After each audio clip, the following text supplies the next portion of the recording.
अभी मैं बोलूंगा ना तो समाजवादी पार्टी गुंडे गाली देने लगेंगे, माँ बहन की गाली देंगे। अब देखिएगा, डालिएगा ना, ये मैं बोलूंगा जो ना, डालिएगा अपने चैनल पर।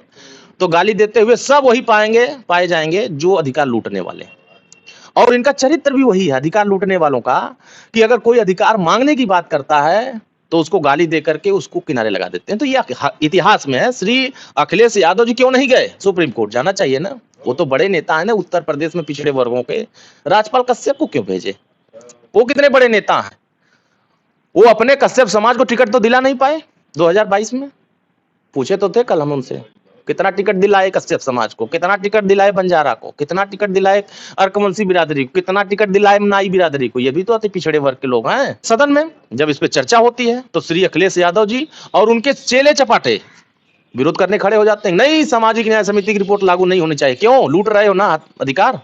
लूटने वाला कभी भी अपना हिस्सा छोड़ करके नहीं जाना चाहता। कड़ाके की ठंड और राजनीतिक मुद्दा गर्म, वो मैं कह इसलिए रहा हूं क्योंकि इस वक्त प्रदेश में बड़े मुद्दे चल रहे हैं। बड़ा मुद्दा एक ये है कि निकाय चुनाव को लेकर के जो लगातार आरोप लग रहे हैं कि आरक्षण को लेकर के आखिर इसका कौन जिम्मेदार है, तमाम तरीके की बयानें आ रही हैं। इसी मुद्दे पे बातचीत करने के लिए सुभाषपा के राष्ट्रीय सचिव अरुण राजभर जी हमारे साथ हैं। इनसे जानेंगे कि आखिर कौन है इसका जिम्मेदार। देखिए, बाबा साहब भीमराव अम्बेडकर जी ने संविधान के पहले पन्ने पर लिखा है, समता स्वतंत्रता बंधुत्व और न्याय। जब तक संविधान रहेगा तब तक इस धरती पर कोई भी पिछड़े वर्गों का आरक्षण खत्म नहीं कर सकता है। और संवैधानिक अधिकार मिला हुआ है। और जो लोग संवैधानिक अधिकार के खिलाफ काम करते हैं वो उत्तर प्रदेश की राजनीति से खत्म हो जाते हैं। माननीय सुप्रीम कोर्ट ने आदेश जारी किया राज्य सरकार को कि बगैर पिछड़े वर्गों को आरक्षण दिए आप चुनाव नहीं करा सकते। यही तो मांग माननीय ओम प्रकाश राजभर जी की है कि आप बगैर अति पिछड़ों को राजनीतिक भागीदारी दिए आप उत्तर प्रदेश में चुनाव नहीं करा सकते। कि जो मजबूत जातियां हैं पिछड़े वर्ग की, उन पिछड़े वर्गों से अति पिछड़े वर्गों को छुटकारा मिलेगा, उनको भी राजनीतिक भागीदारी मिलेगी और उनको भी नौकरियों में हिस्सेदारी मिलेगी और उनको भी विकास के रास्ते पर जाने से कोई रोक नहीं पाएगा। लेकिन इसका विरोध कौन कर रहा है? इसका विरोध समाजवादी पार्टी कर रही है, इसका विरोध बहुजन समाज पार्टी कर रही है। जब 27% आरक्षण उत्तर प्रदेश में सन 89 से लागू है और आज उसको लागू हुए 28-29 साल हो गया। सदन में जब इस पे चर्चा होती है तो श्री अखिलेश यादव जी और उनके चेले चपाटे विरोध करने खड़े हो जाते हैं। नहीं, सामाजिक न्याय समिति की रिपोर्ट लागू नहीं होनी चाहिए। क्यों? लूट रहे हो ना अधिकार। लूटने वाला कभी भी अपना हिस्सा छोड़ करके नहीं जाना चाहता। सुप्रीम कोर्ट भी कह रहा है और हाई कोर्ट 3 अक्टूबर 2013 को हाई कोर्ट ने कहा कि यादव, अहीर, ग्वाल, ढढ़ोर, जाट, कुर्मी ये पिछड़े वर्ग में अकेले आरक्षण का लाभ उठा रहे हैं। उसी जगह पर दलित वर्ग में चमार, जाटव, धुसिया अकेले अपनी आबादी से ज्यादा आरक्षण का लाभ 22.5% में उठा रहे हैं। 27 में 12 जातियां और 22 में 7.5 जातियां ये अकेले आरक्षण का लाभ उठा रहे हैं। बाकी शेष जातियों आरक्षण से वंचित है। वो तब तक वंचित रहेंगे जब तक इनके आरक्षण पर रोक नहीं होगा, जो मजबूत जातियां। और इसी को लागू कराने के लिए अगर ये फार्मूला हमारा लागू हो जाता है, जैसे राज्य सरकार ने एक नगर निकाय के लिए एक आयोग गठित किया है, वो आयोग जाएगा परीक्षण करने के लिए, सभी जिलों में जाएगा, सभी नगर पंचायतों में जाएगा, परीक्षण करेगा किस किस समाज की कितनी आबादी है, किस किस समाज का प्रतिनिधित्व नहीं हुआ है, उसका प्रतिनिधित्व कराने के लिए वो एक कमेटी बना करके एक रिपोर्ट बना करके सरकार को सौंपेंगे। वही काम तो माननीय ओम प्रकाश राजभर जी आज वर्षों समय से कह रहे हैं कि जो कमेटी आज बना करके सर्वे करने जा रहे हैं वही कमेटी हमारी बनी हुई है पहले से। परीक्षण भी करा लिया है सभी विभागों से, विधि विभाग है, कार्मिक विभाग है, समाज कल्याण विभाग है, सभी विभागों से हमने परीक्षण करा लिया है। तो जब परीक्षण हो गई है, आप पुनः परीक्षण करने जा रहे हैं नगर पंचायत के लिए, तो फिर इसको भी एक साथ सबमिट कर लीजिए। दोनों एक साथ सबमिट करके अगर आप इसको लागू करते हैं तो मुझे लगता है कि वास्तविक जो सामाजिक न्याय है वो मिल पाएगा। अन्यथा लूटने वाले तो खड़े हैं, लूटने के लिए तैयार बैठे हैं। अच्छा, आप इसको अखिलेश यादव का जिम्मेदार बता रहे हैं, लेकिन हाल ही में अभी आपने देखा होगा कि उनके वकील इसकी पैरवी कर रहे हैं, लगातार दावे हो रहे हैं। कश्यप, वो राजपाल कश्यप जी गए थे और अखिलेश यादव तमाम ये बयान दे रहे हैं, आप उन पे आरोप लगा रहे हैं, लेकिन वो भारतीय जनता पार्टी को इसका जिम्मेदार बता रहे हैं। अभी मैं बोलूंगा ना तो समाजवादी पार्टी गुंडे गाली देने लगेंगे, माँ बहन की गाली देंगे। अब देखिएगा, डालिएगा ना, ये मैं बोलूंगा जो ना, डालिएगा अपने चैनल पर।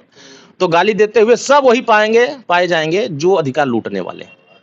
और इनका चरित्र भी वही है अधिकार लूटने वालों का, कि अगर कोई अधिकार मांगने की बात करता है तो उसको गाली दे करके उसको किनारे लगा देते हैं। तो ये इतिहास में है। श्री अखिलेश यादव जी क्यों नहीं गए सुप्रीम कोर्ट? जाना चाहिए ना, वो तो बड़े नेता है ना उत्तर प्रदेश में पिछड़े वर्गों के।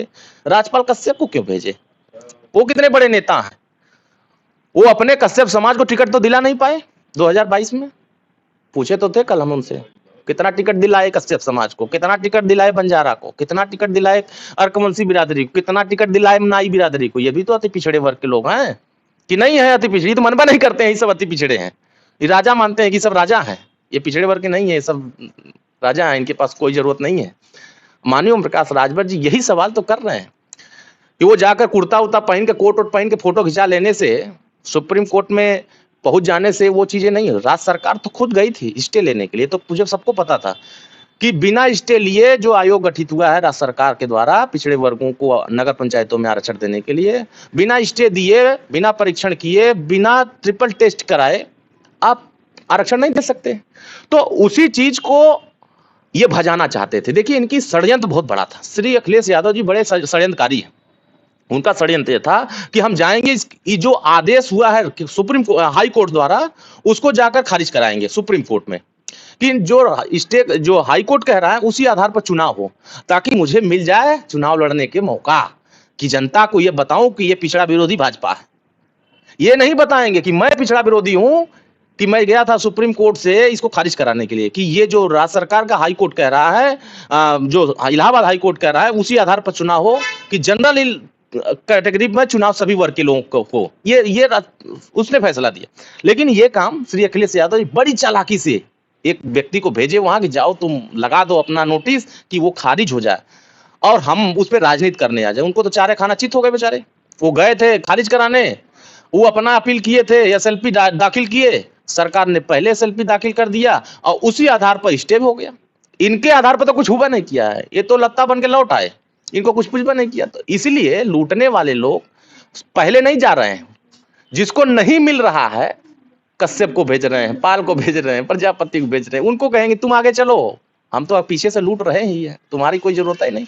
तो इसीलिए माननीय ओम प्रकाश राजभर जी कह रहे हैं कि जो पिछड़े वर्ग में 12 जातियां हैं वो शेष अति पिछड़ी जातियों को आरक्षण नहीं लेने दे रहे हैं। इनको आरक्षण तभी मिलेगा जब सामाजिक न्याय समिति की रिपोर्ट लागू होगी और जो नगर पंचायत में सरकार ने आयोग गठित किया है दोनों एक साथ परीक्षण करके लागू करेंगे, तभी भागीदारी मिलेगी। और ये सब लुटेरे लोग जब तक उत्तर प्रदेश में रहेंगे तब तक अति पिछड़ों को अधिकार नहीं लेने देंगे। इनका चरित्र रहा है गुंडागर्दी करना, जमीन लूटना, थाने में दलाली करना है और आतंकवादियों का मुकदमा वापस करना है। और पाकिस्तानियों को अभी देखिए ना, इनके चरित्र में विधायक लोग आ रहे हैं सामने, बांग्लादेशियों को उत्तर प्रदेश में पनाह दे रहे हैं। ये कौन लोग हैं?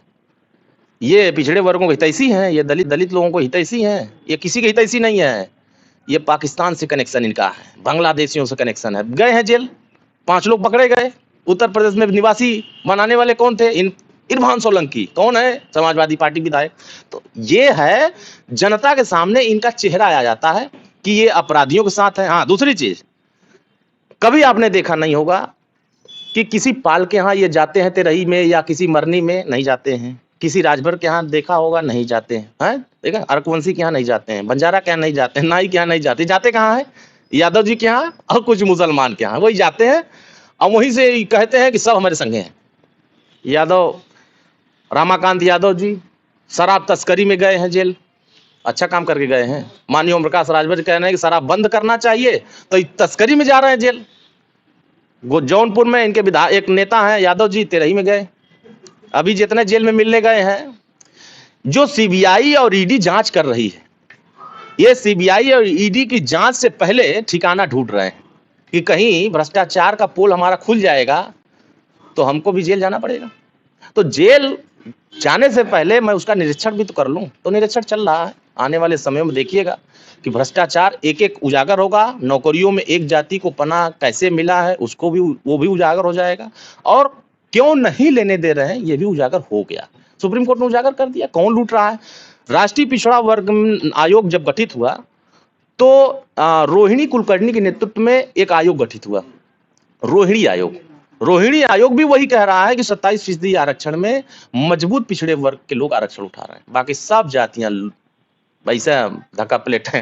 तो इसीलिए सबकी भागीदारी तभी होगी जब राष्ट्रीय स्तर पर 27% आरक्षण का बंटवारा होगा, उत्तर प्रदेश में सामाजिक न्याय समिति की रिपोर्ट लागू होगी, तभी सबको भागीदारी मिलेगा। अन्यथा इस धरती पर माननीय ओम प्रकाश राजभर जी जिस तरह से लड़ रहे हैं, अभी सदन में बोला घरेलू बिजली के बिल से सब परेशान है, चाहे गांव का जनता हो चाहे शहर की जनता परेशान है। श्री अखिलेश यादव के चेला लोग विरोध कर रहे थे सदन में, नहीं नहीं हम लोग परेशान नहीं है, लो वो परेशान नहीं है जो बिजली कनेक्शन 5,000 नहीं दिया है, जमा कर पाया है, काट दिया कनेक्शन।